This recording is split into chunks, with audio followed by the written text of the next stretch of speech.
What's up guys, Mickle here, back in the studio, and in this video we're going to break down all the very significant motions we have seen in the Ripple SEC case over the past week. A lot of the different attorneys following this case on Twitter are really digging into the weeds and finding some extremely interesting tidbits that you guys have not seen before. In this video we're going to break down what is going on behind the scenes, what the SEC's next move is, and where this case is headed. Over the past couple weeks this case has taken some wild twists and turns. In this video we're gonna break it all down so you guys know exactly what to expect coming up in this case and what we are looking forward to. At the end of this video, we're also going to do a very interesting segment on Jed McCaleb. We know that for the past 8 years, he has been dumping billions of XRP, and he is finally almost out. At the end of this video, I want to speculate on who he has been selling his XRP to. You guys are not going to want to miss this. It is very interesting. Like always, if you guys are new to this channel or come here all the time, please take a second to hit the like and subscribe button down below. It goes such a long way in helping this channel grow and really does mean so much to me. If you guys are ever looking for a good place to buy some XRP, make sure to check out the link in the description below. With that said though, let's jump right into it, and I hope you guys enjoy the content.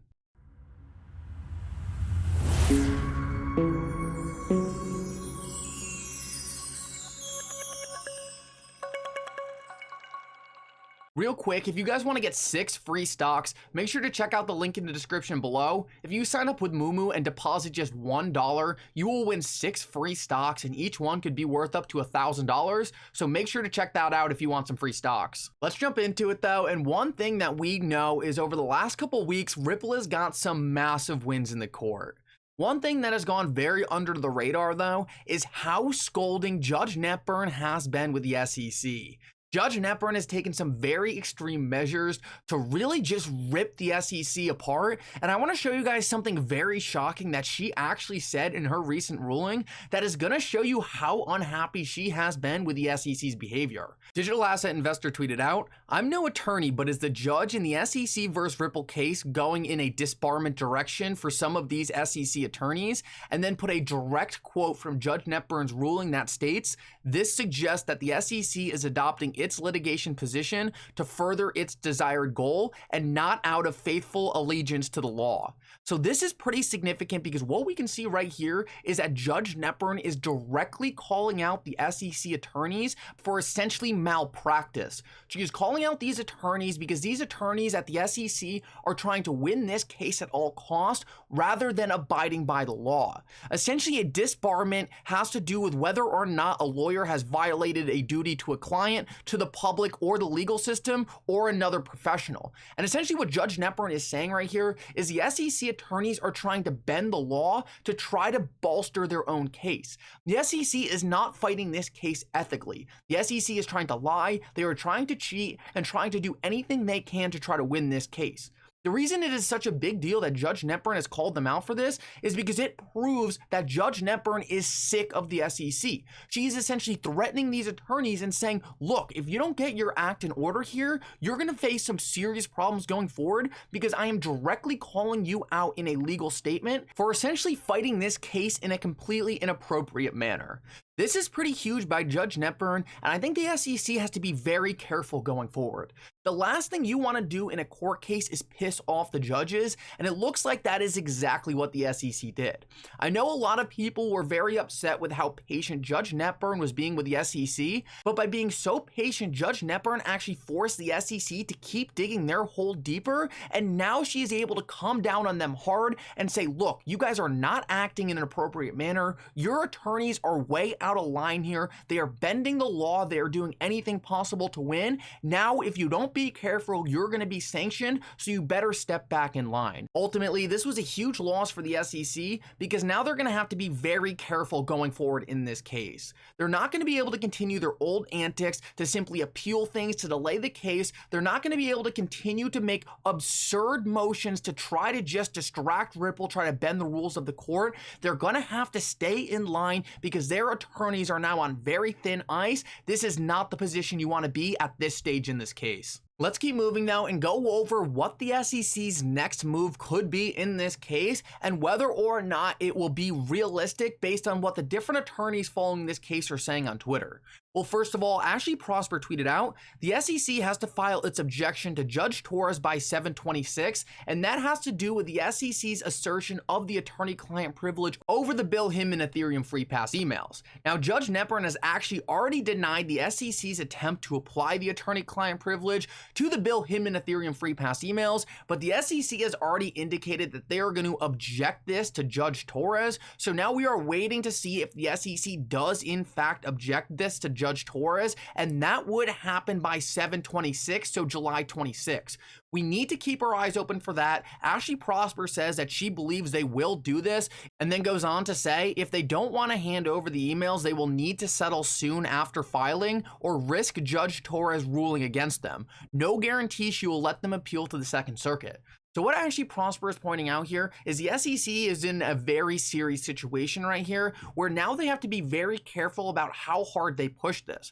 Any day now, Judge Torres, if they do appeal this ruling, could come down on them and say, denied, you need to hand over these emails. And if that happens, there is no guarantee that Judge Torres will actually allow them to then appeal her decision to the Second Circuit. If this happens, the SEC could find themselves in a position where they are forced to hand over the emails, and Ripple could actually then start waiting it out on them. Ripple can say, we're not settling, we're going to make you hand over these emails. So if the SEC is really scared of these emails and really does not want to hand them over at all costs, they need to be very careful about the situation they're putting themselves into now, because if they push this issue too far, they could actually end up in a position where they are trying to settle with Ripple and Ripple does not want to settle with them.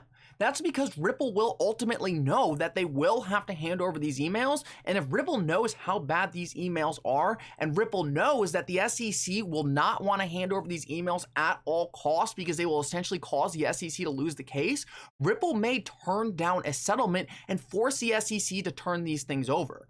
If they're as bad as we think they are, if they're as bad as Ripple thinks they are, then the SEC is not going to want to hand these over. That's why the SEC needs to be very careful going forward. If they push this issue too far and Ripple realizes they are guaranteed to get these emails under any circumstances, then the SEC will not have the power to push a settlement and Ripple could start denying the settlements. That's why we need to keep our eyes peeled over the next couple weeks. We could see something very interesting along the lines of a settlement. Now, this would only happen if the emails really are as bad as we think they are, and a lot of the different attorneys on Twitter think they are, but let's see what happens. It looks like we are in prime time for a settlement over the next couple weeks. Now, something pretty interesting on this same issue was actually addressed by Attorney Bill, and that is what are the merits of the SEC actually appealing this. Now, this is pretty interesting because this actually goes to the first thing we talked about, where the SEC is really pushing the boundaries of what's allowed in this case, and they've already really pissed off Judge Netburn on this front.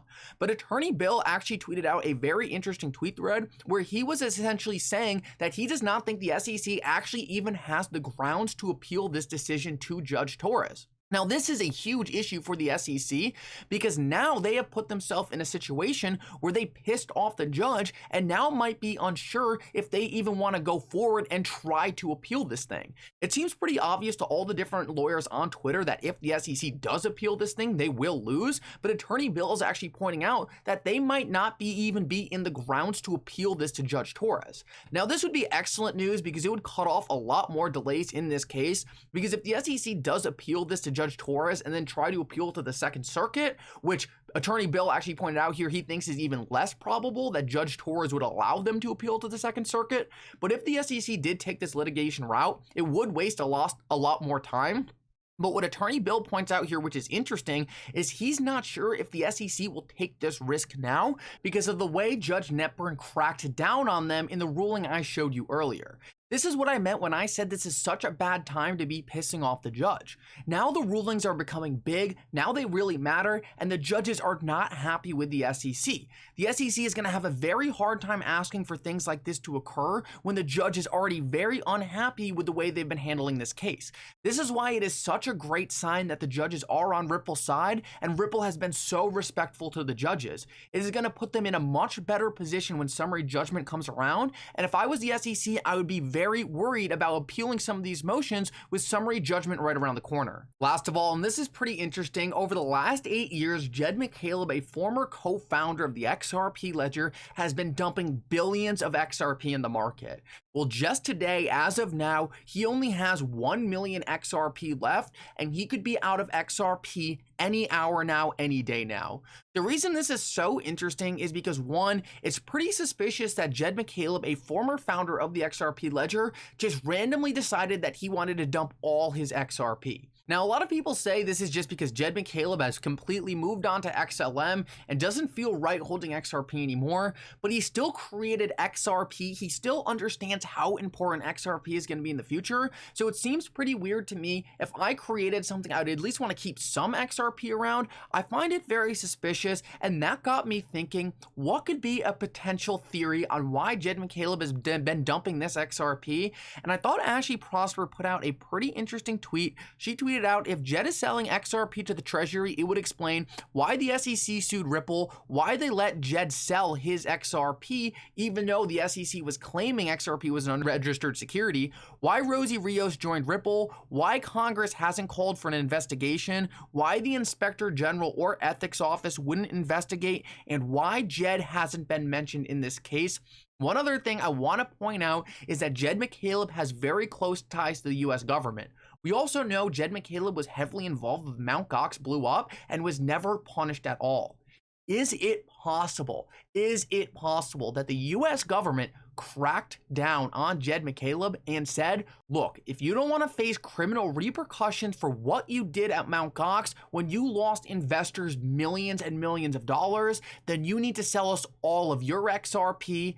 Guys, I don't know, definitely a theory, definitely a conspiracy theory, but I find it extremely interesting that Jed McCaleb never faced any repercussions for all the harm he caused with Mt. Gox. He decided randomly one day to start dumping all his XRP, and now we see all these different high-level people from the US government going on to the board of Ripple.